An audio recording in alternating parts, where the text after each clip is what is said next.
राधे राधे मित्रों, आप लोग राधा कृष्ण के अपकमिंग एपिसोड में देखेंगे कि राधा और अष्ट सखियाँ खाना बना रही होती हैं। तभी ललिता विशाखा से कहती है, राधा इतनी दुखी क्यों लग रही है? तो विशाखा कहती है, पता नहीं। तभी यशोदा आती है और राधा को एकांत में बुलाकर कहती है, जिस प्रकार से तुम लजा रही थी उससे तो मुझे ऐसा लगा कि तुम भी इस बात से आश्वस्त हो कि कान्हा भी तुमसे प्रेम करता है, परंतु उसकी बातों से तो मुझे ऐसा बिल्कुल भी प्रतीत नहीं हुआ। तो राधा कहती है, कृष्ण आपको छल रहा है, झूठ बोल रहा है। यदि आपको मुझ पर विश्वास नहीं है तो आप मेरी सखियों से पूछ लीजिए। और राधा सखियों को बुलाती है और कहती है, मैया को बताओ कृष्ण का मेरे प्रति क्या भाव है? तो ललिता कहती है, राधा ठीक कर रही है, कृष्ण को राधा से बहुत प्रेम है, पर वो अपने प्रेम को खुलकर स्वीकार नहीं कर पाता है। फिर विशाखा कहती है, सत्य में कहा कि पहले तो हमें सभी सखियां राधा से ईर्ष्या करते थे, क्योंकि कृष्ण को तो केवल दिन भर राधा को निहारता रहता था, केवल राधा का ध्यान रखता था। पर अब हम सत्य जानते हैं और स्वीकारते भी हैं कि कृष्ण राधा से अत्यंत प्रेम करता है। वो दोनों एक दूसरे के लिए ही बने हैं, जैसे जन्मों जन्म के साथी हो। तभी बलराम जा रहा होता है तो राधा बुला लेती है और कहती है, बताइए मैया को कि कृष्ण कितना प्रेम करता है मुझसे। वो मैया से झूठ बोल रहा है कि वो मुझसे प्रेम नहीं करता है। तो बलराम कहता है, कान्हा सत्य में आपसे झूठ बोल रहा है, वो राधा से सत्य में प्रेम बहुत करता है। और ये सत्य मैं या क्या ही नहीं, अपितु समस्त वृंदावन की गोपियाँ भी जानती हैं।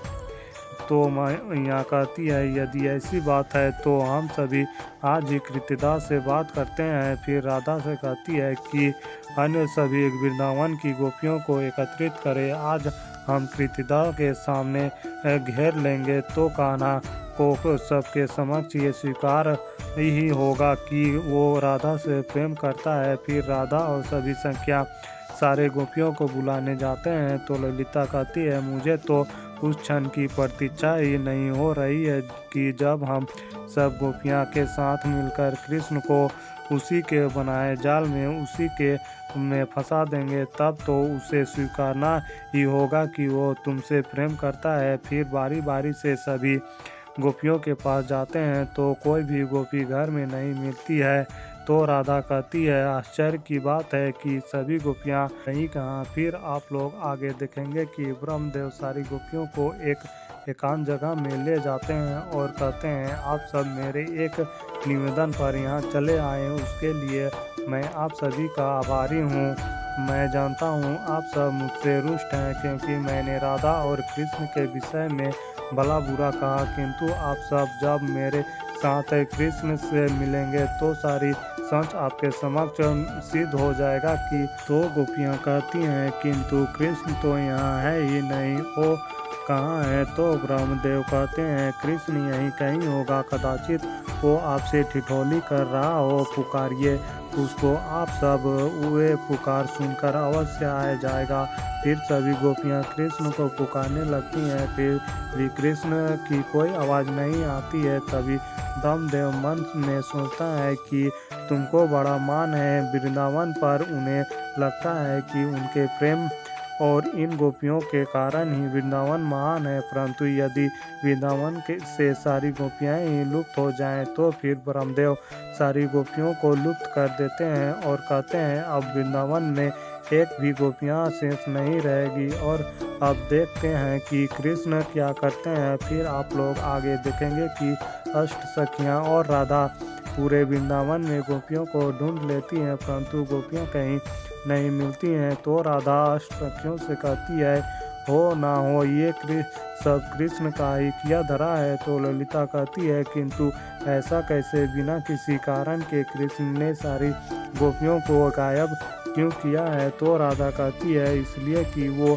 चाहता नहीं है कि हमारा विवाह की बात माँ और बाबा के समक्ष हो और वो बात आगे बढ़े, इसलिए वो अनचड़ डालने जा रहा है। तो विशाखा राधा से कहती है, आप ऐसे उदास मत होइए, हम सब तुम्हारे साथ हैं ना। कृष्ण ने जहाँ भी कहीं गोपियों को छुपाया है, हम सब सखियाँ उन्हें ढूंढ निकालेंगे। तो राधा सखियों से कहती है, तुम सब माँ के पास जाओ, मैं कृष्ण को स्वयं ही देख लेती हूँ। फिर आप लोग आगे देखेंगे कि कृष्ण नदी किनारे मछलियों को चारा खिला रहे होते हैं। तो वहाँ बलराम आता है और कहता है, ये मुख पर मन मन मुस्कान किस लिए प्रकट हो रहा है, मुझे भी बताओ। तो कृष्ण कहता है, ये प्रकृति की कितनी सुंदर है नादाव, ये मछलियाँ को देखो, ये ना मुझे जानती है ना पहचानती हैं, किंतु जब भी मैं यहाँ चारा डालने आता हूँ ये तुरंत यहाँ चली आती हैं।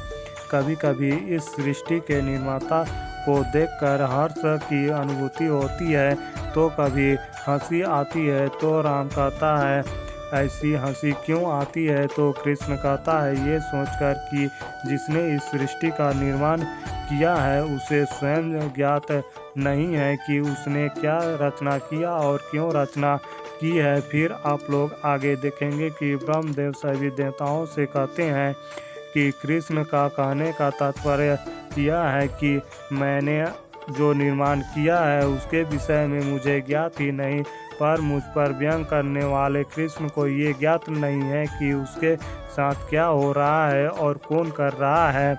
तभी इंद्रदेव कहते हैं, मैं एक बार पुनः आपसे निवेदन करता हूँ, अपने अहंकार को त्याग दीजिए। प्रभु श्री कृष्ण और राधा द्वारा वृंदावन को सर्वश्रेष्ठ घोषणा करने के पीछे आपको आहत करने का मंतव्य तो कदापि नहीं था। इसलिए श्री कृष्ण और राधा के लिए जो आपके मन में कड़वाहट है उसका अंत कर दीजिए प्रभु। तो ब्रह्मदेव कहता है, मैं श्री कृष्ण और अपनी भूल को सुधारने के लिए एक अवसर दिया था, किंतु उसने मेरी बात नहीं सुनी। अब मुझे अपनी बात प्रमाणित करने ही होगी।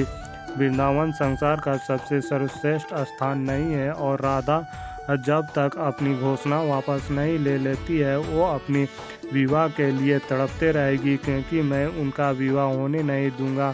फिर आप लोग आगे देखेंगे कि नदी राधा आती है और कृष्ण से कहती है, सच सच बताओ सारी गोपियाँ को तुमने कहाँ छिपा दिया है? तो बलराम कहता है, क्या सारी गोपियाँ वृंदावन में नहीं है? तो राधा कहती है, हाँ दाव, मैं और अष्ट संख्यान संपूर्ण वृंदावन में सुबह से ढूंढी, किंतु एक भी गोपी कहीं नहीं मिली। मुझे पूर्ण विश्वास है ये के पीछे कृष्ण का ही हाथ है। तो मित्रों, इस वीडियो में इतना ही। तो मित्रों, आप सभी को आगे और भी बहुत कुछ देखने को मिलेगा। तो मित्रों, जल्द मिलता हूँ और एक नई वीडियो के साथ। तब तक के लिए राधे राधे।